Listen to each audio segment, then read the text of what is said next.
All right, what is going on, ladies and gentlemen, the CoinZone fam? It is Tuesday, January 6th. It is 2026.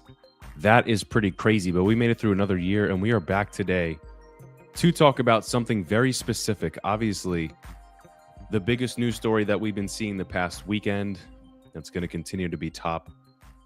And we're going to talk about something that the rest of the individuals that you might see out there right now discussing might not be really discussing and talking about. Chief the Yorkie, right off the bat, what's going on? And King. Paul, what's the word? You know what the word is, big guy. That sounded weird. Pause. I appreciate you guys for tapping in. We're going to look at some angles, you might not see the average person talking about here. Yes, the United States captured a lot of oil. However, I think the oil is an easy scapegoat for the administration to say, this is a big reason. Obviously, they want to provide stability in South America and free the Venezuelan people, which I've been seeing tons of videos online. Very positive, news, celebrations, etc. But let's get to some of these secret reasons as to why the United States might have went into Venezuela. All right, guys. Thanks for tapping in. This is the CoinZone. Make sure to hit that sub button if you haven't already, and hit the like button on this video if you're watching at the moment. So let's get into this quick video by CNBC, and then we're going to take a look at some other articles, posts on Instagram and X, and then we'll go from there, guys. Reports suggest Venezuela may have quietly amassed a Bitcoin reserve worth tens of billions of dollars. None of that is confirmed, but if the U.S. seizes those coins and adds them to its own strategic reserve, you're looking at potentially a substantial supply of BTC getting locked up for years. That is the kind of narrative that crypto traders love to move on. And technicals are also helping here. Bitcoin is back above its 50-day moving average for the first time since that major October washout. That move forced shorts to cover into the rally. The options market tell the same story. Derivatives exchange Deribit shows the $100,000 call is now the most popular bet on the board. It reminds me of what reports suggest Venezuela may have quietly amassed a Bitcoin. Cool. Okay. Great. So so Venezuela might have a secret pile of Bitcoin. Okay. So that's something right there. All right. Now, this is from day trading. Just in, the U.S. government could seize $60 billion of cryptocurrency from Venezuela. Let's take a look at some of these charts here. So we have Satoshi Nakamoto, the biggest estimated Bitcoin holder, then BlackRock, of course, then Mr. Michael Saylor himself, and then behind him, in front of the U.S. government, is potentially Venezuela. So after the U.S. capture of Venezuelan President Nicolás Maduro, reports have emerged alleging that Venezuela amassed a hidden cryptocurrency reserve potentially worth $60 billion or more, primarily in Bitcoin, through methods like converting oil sales to Tether and then to BTC, alongside gold swaps and seized mining operations to evade sanctions. Now, CNBC's Mackenzie Sigalos, I believe that's who we just took a look at just now. Okay. Now, back to this. Let's keep it moving.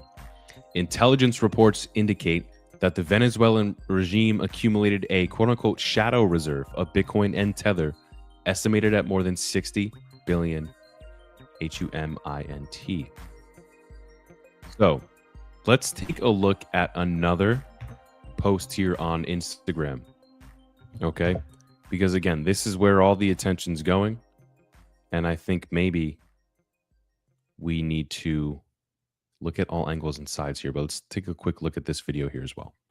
Capturing Nicolás Maduro and transporting him to a U.S. federal prison to face charges, Trump announced the U.S. will run the country until a safe transition is possible. But what if the U.S. never leaves? The Petro reset breaks OPEC's global price monopoly. By seizing Venezuela's 300 billion barrels of oil, the world's largest reserves, the U.S. crashes gas prices to a historic $1 at the pump. This logistics miracle slashes shipping costs by 70%, cutting the price of groceries and goods by 30% overnight. Inflation vanishes as the energy tax is deleted, triggering a surge in domestic manufacturing. The currency collapse is solved by replacing the bolivar with the US dollar, stabilizing costs while zeroing savings, as a migration reverse brings 7.7 million refugees back to rebuild $400 billion in decaying infrastructure. The Southern Command expansion dismantles gangs and rebels, cutting crime by 90% as Venezuela becomes a de facto 51st state. This superpower pivot evicts Russia and China, freezing $60 billion in debt and granting the US total military and economic hegemony over South America.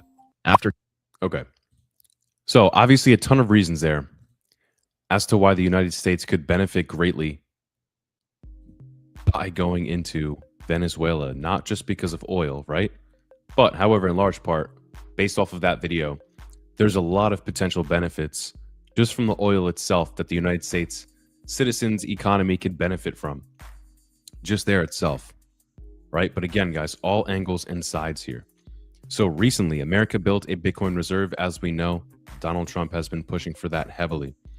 But what happened? Well, of course, some of it was sold away. Reports suggest that U.S. Marshals may have sold Samurai Wallet forfeited Bitcoin, potentially violating orders from Donald Trump, the president of the United States, to hold Bitcoin for a strategic reserve. So let's go into this more, because if we have extra BTC laying around from Venezuela, okay, and America plans on continuing to build this reserve, which they do, okay, White House official confirms the U.S. will have an accumulation plan to purchase more Bitcoin, well then, hey, could be a good idea to get it from the seized Venezuelan government. Let's read more into this. A new controversy is growing around the U.S. government's handling of Bitcoin, raising serious questions about whether federal agencies are ignoring clear infrastructures from the White House on building a strategic Bitcoin reserve. According to a recent report by Bitcoin Magazine, the U.S. Marshals may have sold Bitcoin forfeited by the developers of Samurai Wallet, even though an executive order says such Bitcoin should be held and not sold. Okay, pretty interesting. So some added context. King, if they send gas to 1 IM buying barrels worth because I know it's going back up. Not a bad strategy. Let's continue this here, guys. Okay. Why else could America benefit from seizing not just Bitcoin, but potentially other assets or commodities, right? What are we seeing right now that is outperforming everything? Gold, yes, but also silver. Now, some insider reports that I've gotten on silver specifically at the moment is central banks might not have enough silver in reserves right now to meet demand, and silver continues to rise. Okay, silver is quite literally, pun intended, I guess, a hot commodity right now, right? In the precious metals market of December, the protagonist is not gold. Silver is the most dazzling light. From $40, it surged to $50, $55, and $60, crossing one historical price level after another. Okay, on December 12th, spot silver once touched a historical high of 64.28 per ounce before plummeting sharply. Since the beginning of the year, silver has accumulated an increase of nearly 110%, far exceeding gold's 66% rise. Yeah. So silver is an industrial. This is why silver was one of the best trades I've ever had, actually. And I've talked about it before on this live with you guys. The one time I've made a trade in my Roth IRA with iTrust Capital, shameless plug, go check it out, was because I bought some silver, and as it started to rise, I took the profits and put it into gold. Into Bitcoin. One and only trade I've made, tax-free trades that you can make inside the iTrust Capital Roth, by the way. That's why I did it. Okay, because this is a longer-term hold, obviously longer-term account for me. So if I hold anything outside of Bitcoin in my Roth IRA, it's because it's kind of like a swing trade for me. Like example, if I hold a little Solana in my Roth IRA, it's because I think it's going to do well short term, and then I'll take the profits and roll it back into Bitcoin tax-free. Okay? I don't hold Solana in my Roth. Okay? But that's a good example. It could be anything else. It could be ADA, Ethereum, etc. But the only thing I messed up there was I sold the silver way too early. oh, man, I've been kicking myself. But yes, guys, King, you know what the deal is. Gold and silver. King knows what the deal is. But listen, guys, silver right now, central banks are going to want to accumulate, and they are. The BRICS nations are going to want to accumulate, and they have been.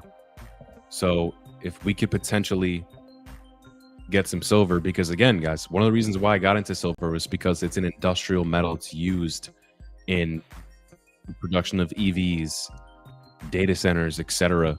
And right now you see what's happening with this AI infrastructure that's being laid out, right? All these data centers are going to be built. Everything the United States government is doing. You're going to need silver for that, guys. And again, it's an industrial metal. Once you use it, you can't reuse that silver. So what does that do? That creates scarcity. And I believe that's why the price has been going up. Not solely, but that's why I bought some in the first place, realizing its industrial use and the fact that that's going to create scarcity. And I think another reason why it's going up is because it's kind of coinciding with everything I just mentioned with the data centers and the creation of all this stuff, even the EVs. I know, Trump is getting rid of some of the EV mandates and stuff like that, but that doesn't mean that car manufacturers are going to stop making EVs. So you're going to have, kind of a supply shock. And I think that's what we might be seeing a little bit. And obviously there's going to be a lot of manipulation and suppression when it comes to these commodities that we've seen with Bitcoin the past year, unfortunately, in 2025. But listen, guys, I'm just trying to say here, guys, I think the overall angle, the media, the average whatever person is just going to tell you, oh, it's just because they have oil reserves. I think it's more than that. Obviously, yes, it's super huge, but I think it's more than that. China's BYD U7 is top notch. If it comes here, Tesla's in trouble. 100%. The BYD is insane. Some of these Chinese EVs are insane. I mean, I have a Tesla. I absolutely love it. It's a great car. It's so much fun to drive. But King, you're right. These Chinese cars are insane. And Trump's going to make sure they're not coming to America. I'll tell you that. So maybe in the future, but yeah, we'll see. But what's one of the other reasons why potentially, now this is a little controversial, right? We like to get a little conspiratorial here sometimes. But for me, guys, this is what I'm taking a look at as well. Okay, in the year 2000, there were 9 countries without a Rothschild-owned or controlled central banks. What are those countries? Afghanistan, Iraq, Sudan, Libya, Cuba, North Korea, Iran, Syria, and Venezuela. All right, you have countries around the world that don't want to play by the global standard rules, and I don't blame them. This is why, in my opinion, JFK was killed. This is why, in my opinion, sorry, but Gaddafi was murdered. Right? These individuals tried to warn against central banks like this. It's the same thing Javier Milei is doing right now. And it's the same thing Nayib Bukele is doing right now. That's why the global elites and entities hate those individuals. That's why they hate Donald Trump. They're not trying to play by these rules. Well, at least Milei and Bukele are. And Gaddafi was not trying to play by these rules. They were trying to have their own currency, with their own banks, not controlled by, this is going to be conspiratorial, but by the Rothschilds or entities like that. I was talking to someone recently who was asking me, because I said, Angry Crypto, what's good? He's a good coin zone. We love you, brother. Thanks for the comment and the shout out. But, I was talking to someone recently, and because we were talking about politics and they can't understand that the way I think. And I was explaining how the president has power, but not so much power. And mostly every modern president outside of Donald Trump right now has basically just been another cog in the wheel to keep the whole thing running. That's why the institutions, the elites can't stand Donald Trump, because he's bucking the trend in a way. It's why JFK was murdered. It's why previous presidents were murdered. Some of the earliest presidents of the history of the United States got into wars with central banks because they understood the future if central banks won this war. Scary stuff here, guys. Okay, we even saw it recently with Nayib Bukele, his profits from Bitcoin being able to pay off the IMF IMF got pissed, and then they try to tell him what to do with his future profits because he's taking back freedom and power and control over his nation away from the hands of globalists like Klaus Schwab and central bankers who attend these global meetings that just, you know, like Angry Crypto said, become a good little, you know, a good little globalist and usher in whatever they're told in their nations. So let's keep it moving, guys. Okay, since Venezuela's president Nicolás Maduro took power in 2013, the value of their currency has been devalued 99.999999998%. Okay, what used to buy a whole week of groceries for a family cannot even afford 1/100th of a pack of gum. Venezuela needs Bitcoin. Perfect example, guys. Okay, it's a perfect example. This is why Bitcoin was created. This is why we discuss altcoins.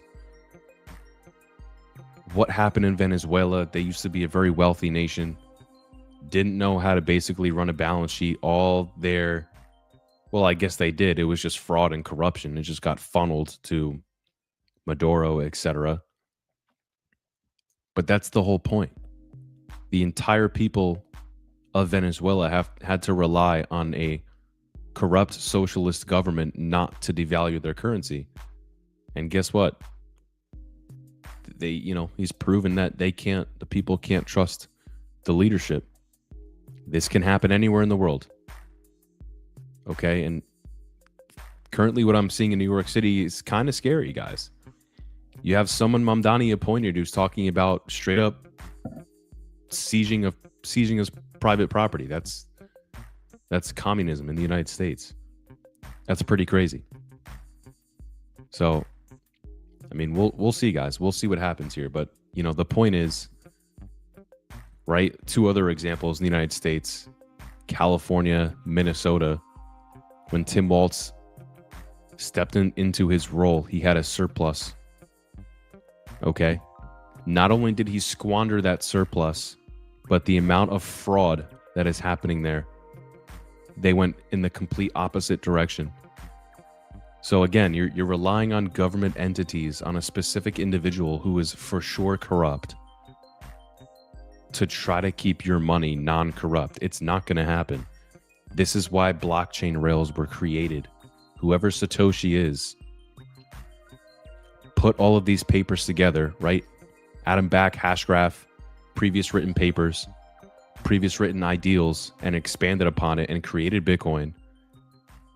So we can have some sort of currency system that's not reliant on a government, that's actually reliant on energy and can't be recreated or made more of. So that's Bitcoin, guys. We're here talking about alts as well. Plenty of other really good options to explore if Bitcoin's not your one. You know, they have to prove themselves still. This is what we're in, right? It's 2026. 2025, they say, was the year crypto went mainstream. I feel like we're just getting started.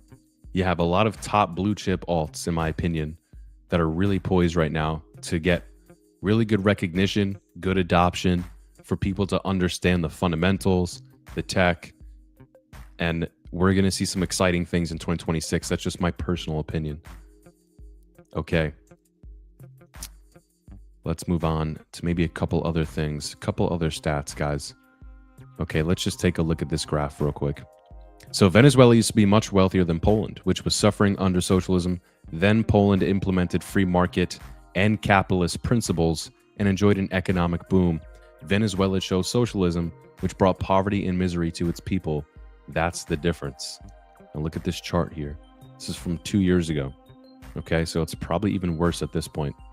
But as you can see, the GDP per capita is a country's gross domestic product, okay, GDP, divided by its population. This data is adjusted for inflation and differences in living costs between countries. Something else to point out is Venezuela had millions of people flee because of these reasons, because their quality of life was going down. So what does that do? That causes unrest, uncertainty, and instability in the nations around, because the people are fleeing into their economies. Okay, so you have to have some sort of stability. And I think that's why the United States gave Argentina money in Q4 of last year. People are wondering why that was happening. Well, I think because Javier Milei and Argentina is a capitalist nation now that's heading on the right direction, that is creating stability within their economy there for their people and their society. And if someone can be a leader in that region, well, maybe they can help us out with that. So, people don't understand what Trump is doing, but I totally get it. And, say whatever you want about it, but we'll see what happens. As of right now, things look pretty damn good. I'm not going to lie. U.S. inflation drops to its lowest level since August 2025. This is Truflation Index. If you don't know what Truflation is and the differences between regular inflation metrics, this is blockchain based, and it looks at different holes. Okay, you have certain metrics that you can look at. I think Truflation could be a little bit more accurate. That's why we like looking at Truflation here. Okay, more tariff-driven inflation doesn't seem to be kicking in so far. I mean, we're now below 2%, guys. We're at the Fed's target. I don't know what JP, our guy Hard Hat Pal, is going to be doing, but we'll see, guys. This is bullish news here. If you want some more bullish news, okay, the U.S. Senate to vote on crypto market structure bill on January 15th. The U.S. Senate will vote in 9 days on the crypto market structure bill. We're looking at token classification, stablecoin framework, exchange oversight. So a lot of good things that could potentially be in the works very, very soon here in this industry. With regulation advancing and institutions scaling in 2026, 2026 could redefine crypto market structure, forcing markets to prove their maturity and resilience. The Senate Banking Committee is scheduled to mark up the bill on January 15th, moving it closer to a full Senate floor vote. You'll love to see it. Let's go a step even further. Just in, crypto czar David Sachs meets with senators to help advance crypto market structure bill. Love to see it. Why does this guy kind of look like Richard Sherman down here? Shout out to Richard Sherman. Funny guy. Yeah, guys, but that is what we are looking at the moment here. Okay. A lot of bullish things to look at and a lot of interesting things to keep in mind. I've seen a lot of funny memes, okay, with Maduro in him. Some crazy things. You guys are funny out there. I'm not going to lie. You guys are pretty damn funny. King, you think the 15th will be a top and then pull back due to a signing extension? Or they will allow it to go through and the run continues? It could be a buy the rumor, sell the news event. I think most of these things are. And what we've seen throughout 2025 is news stories and topics that seemed to be pumpers did nothing, right? We had so much, it seemed like month after month, positive news story after positive news story after positive news story, and then like Bitcoin dumps. It made no sense. So I would be super cautious. If I'm a trader, a day trader, or a swing trader, any of these things, I feel like it's been a little tough in 2025 because the usual human, right? Like a lot of these things are based off of human nature. So what a lot of this is mind games, right? Like all these things, it's a lot of human nature. So if you think based off of really positive news, we're going to run, you would think that. But sometimes, again, in 2025, that's just not what we saw. 25 equals early run to the news, and then when it happens, a pullback ensues. Yeah. Chief the Yorkie, what if China did this to Taiwan? Well, I think, as the one video explained,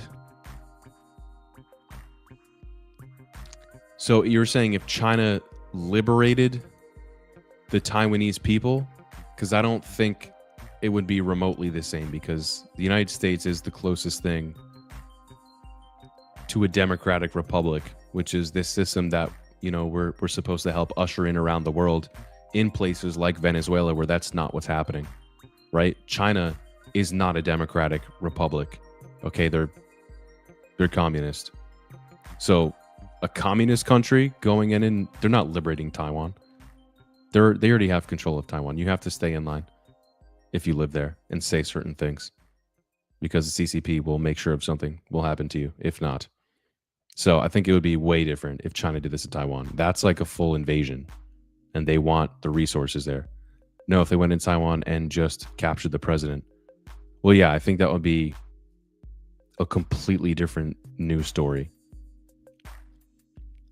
I think that would be a lot different. I think it would be really bad, and that would throw a lot of things. That right there could potentially screw up any sort of hopium people, you know, in regards to altcoin season, in regards to seeing really good gains this year with altcoins. If that were to happen, I think that would be a huge crusher, because the United States would have to act. Taiwan is a very important strategic location because of chips, which is why the president has been wanting to get chips elsewhere and create them domestically. They want Taiwan badly. You're right. You're right. It would be World War III, Chief the Yorkie. Yeah, it would be really bad. I think that would be really bad. Yeah, I mean, that's a great question. You guys are asking great questions. I really think that would delay a lot of things and really hurt in a lot of areas. But again, guys, you know, there's so many things to look at. I think China is in a situation now where I don't know if, you know, that would be a huge move and a huge risk. And you would possibly have other nations, potentially even allies of them, maybe condemn them and stop doing business with them. I think if they did that, a lot of other developing countries would come together with the US and cut China off of anything. Tariffs would go insane with China. But again, if we're having a boom in our own economy and we're creating jobs here and replacing, you know, slowly easing off the need that we have with China for certain things, and it wouldn't really affect us too bad. But again, that's not going to happen overnight. You know, we could be in that area 3 years from now. It's hard. We still have a big dependency in some areas, like retail, for example. That's why tariffs with retail hit the most. And when I have conversations with people, oh, Trump's causing inflation. Like, I work in retail. Okay, great. You're right. Yeah, retail. Okay. Gas is still down, though. Eggs are still down, though. Certain things are still down. And a lot of the stuff that's been implemented the past year hasn't really reared its head yet. Scott Bessent, David Sachs, I think a lot of people are saying 2026 is going to be a big year. And, you know, I've been saying this for months now. I have to agree with them. You're not going to see a lot of that stuff reverberate into the economy overnight and cause prices to drop. I just showed you 2 seconds ago. Truflation's already under 2%. The year just started. Well, our greed created a monster. Yeah, and that's the other thing people have to realize. When people have ideals of, you know, what they want a president to do, or specifically this one because he's scrutinized for freaking how he wakes up in the morning. Dude can do anything and he's scrutinized for it. It's pretty irrational. But I feel like people live in a fantasy world sometimes. They have this idea of how the world should be. Great. We all have ideas on how the world should be. We know that things could be way better, right? But you have to be realistic. And I feel like some people just live in fantasy world and they just think things are going to be a certain way. Yes, Chief the Yorkie, our greed has created a monster, but it's too late to go back. If we stop, right? If we didn't get that oil, China would get that oil, or Russia would get the oil. That's not good for us strategically. So we're screwed. You know, humans are flawed, and we've developed a system that is pretty shot. I mean, we're freaking cooked, right? Humans are cooked. I'm not saying that to be negative or pessimistic or anything. It's just a reality. Oh, well, we did create a monster. Yeah. Well, it was actually our generosity, that not our greed, that created China, because we helped China out. We kind of created the monster, but not because of our greed, because of our, I mean, potentially. I mean, yeah, we shipped all of our manufacturing to China. Yeah, that did help us, but also helped them in large part. Now their economy is massive. But yeah, Crazy, guys. Chief the Yorkie, I appreciate the back and forths. You guys are so much fun. All these questions and whatnot. I love it. Always want to keep it going. But listen, guys, it is 11 a.m. my time, 1 p.m. Eastern. Right now, okay, we are having an episode that should be coming out now. Okay? And that is something that you are going to want to watch. Okay, so look out for it in another minute or so. I believe it should be going live soon. I'll keep you guys posted, but we have a brand new interview with Natalie Brunell. Okay, and that should be coming out. So if you don't know who Natalie Brunell is, she is an author. She was she won a previous prize for investigative journalism before she tapped into the space here. So she has an award.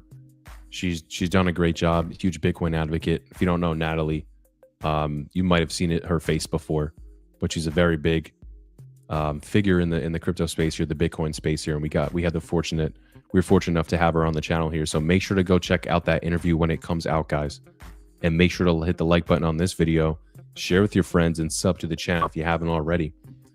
But that's it for me, guys. I'll be back tomorrow. Like I said, in the meantime, go check out the Coin Zone on YouTube and make sure to sub to the channel. Share our video with Natalie Brunell.